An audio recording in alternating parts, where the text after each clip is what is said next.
Halo Mingzu The Movie Lovers, sudah episode kelima, makin menarik gak nih filmnya? Without any further ado, check it out. Scene diawali ketika Sun Hye berlari menuju pintu masuk sekolah. Dia mencari Suyong, namun Suyong tidak ada. Dia berlari sampai di jalan raya.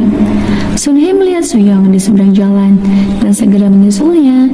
Namun tiba-tiba mobil datang dan menabrak Sun Hye. Muncullah Yongyu membantu Sun Hye. Tiba-tiba Sun Hye teringat kejadian di mana dia dijatuhkan dari tebing oleh seseorang. Sun Hye jatuh ke dalam air. Tiba-tiba Sun Hye sadar dan membantu menyadarkan Yongyu.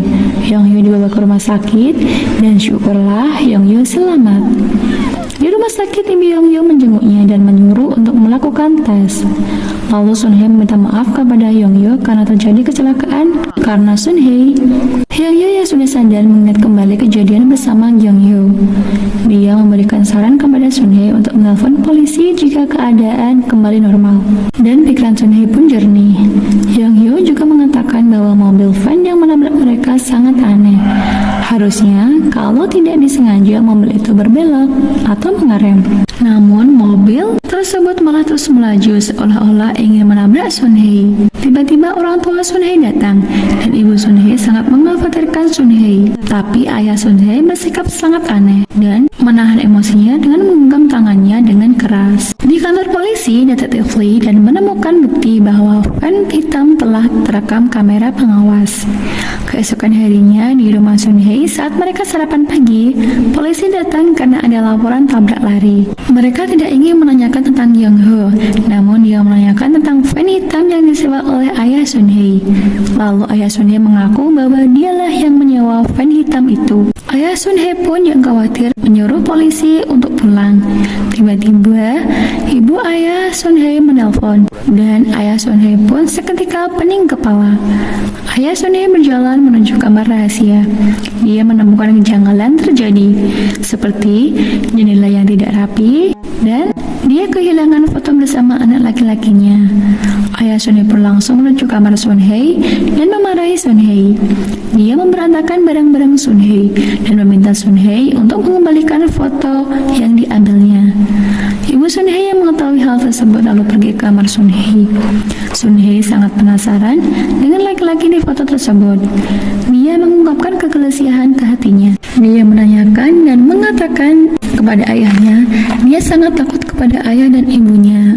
Ayahnya yang tidak kuat menahan emosi mengatakan bahwa dia juga takut kepada Sun Hye. Saat ayah Sun Hye ingin mengatakan sebuah rahasia, ibu Sun Hye melarangnya dan menyuruh suaminya untuk menghentikan itu. Lalu orang tua Sun Hye berlalu pergi dan memperingati Sun Hye untuk tidak pergi ke kamar itu lagi.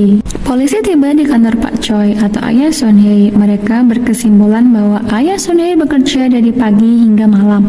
Lalu siapa yang mengemudi van hitam itu? Karena Sun Hye yang bingung dan frustasi, dia pun menelpon laki-laki kerabat ayahnya. Sun Hye pergi ke restoran dan laki-laki itu menawarkan makanan kepada Sun Hye. Lalu Sun Hye pun tertawa karena tingkah laku laki-laki tersebut.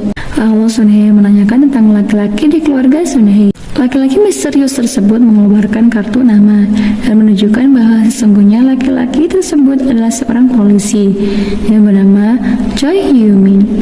Dia adalah teman dekat ayahnya dan dia mengatakan ayahnya memakai topeng selama ini. Di tempat lain, seorang laki-laki sedang memancing dan menyadari keanehan di sungai. Ternyata ada kepala manusia yang mengambang. Lalu mereka memanggil polisi dan mereka mendapatkan dompet yang berisi kartu belajar Suyong. Ternyata Lee Suyong telah meninggal. Ketika pulang dari restoran, Sun Hye ditunggu ibunya di rumah. Dia kaget ibunya berdiri di depan pintu. Lalu ibu Sun Hye memberitahukan Sun Hye bahwa ada hal penting yang ingin mereka bicarakan. Ayah Sun Hye memberikan formulir universitas. Mereka ingin mengajak Sun Hye pergi ke luar negeri. Ibu Sun Hye meminta maaf karena mendadak memberitahu. Ibunya memberitahukan kepada Sun Hye kalau foto yang diambil adalah kakak laki-lakinya. Kakak laki-lakinya waktu itu masih SMA. Terjadi kebakaran di rumahnya hingga ibunya tidak bisa menyelamatkan kakaknya. Hal itu terjadi ketika Sun Hye masih belum menjadi anak angkatnya. Lalu Sun Hye menanyakan hal tentang Yongho. Apakah yang terjadi ketika malam itu? Ibunya mengatakan bahwa waktu dia ke sana, Yongyu masih hidup. Saat ingin menelpon ambulans, Yongyu melarangnya karena orang tua Yongyu sebentar lagi akan datang. Lalu ibu Sunhae mengambil buku dan HP Sunhae dan berlalu pergi. Sunhae yang mendengar hal itu bingung, apakah harus mempercayai perkataan ibunya? Namun dia masih terngiang-ngiang kata dari Choi Hyo-min yang mengatakan bahwa ayahnya memakai topeng. Ayah Sunhae dulu adalah seorang jaksa, lalu dia menjadi pengacara hebat sekarang, dan tidak ada kasus yang tidak bisa diselesaikan tanpa kekuasaannya. Lalu Choi Hyo-min menceritakan bagaimana anak laki-laki kandungnya bisa meninggal. Hal itu bermula di kebakaran Gyeongso-dong. Kakak laki-laki Sunhae merupakan korban dari ayahnya sendiri. Demi menyelamatkan dirinya, dia menyalahkan orang lain, bahkan orang lain tersebut tidak mengetahui perbuatan kebakaran tersebut. Orang tua angkat Sunhae adalah orang jahat. Mereka merampas kebahagiaannya, merampas anaknya, dan Choi Hyo-min akan menangkap ayah Sunhae dengan tangannya sendiri.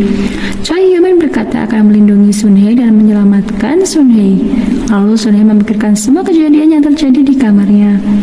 Sunhae mencari website tentang kebakaran Gyeongso-dong, namun tidak membuahkan hasil. Tiba-tiba ada seorang memanggil namanya. Nah, kira-kira siapa yang memanggil namanya nih guys? Saksikan terus channel Bingsu the Movie. Don't forget to like, share, and subscribe. Thank you for watching, bestie.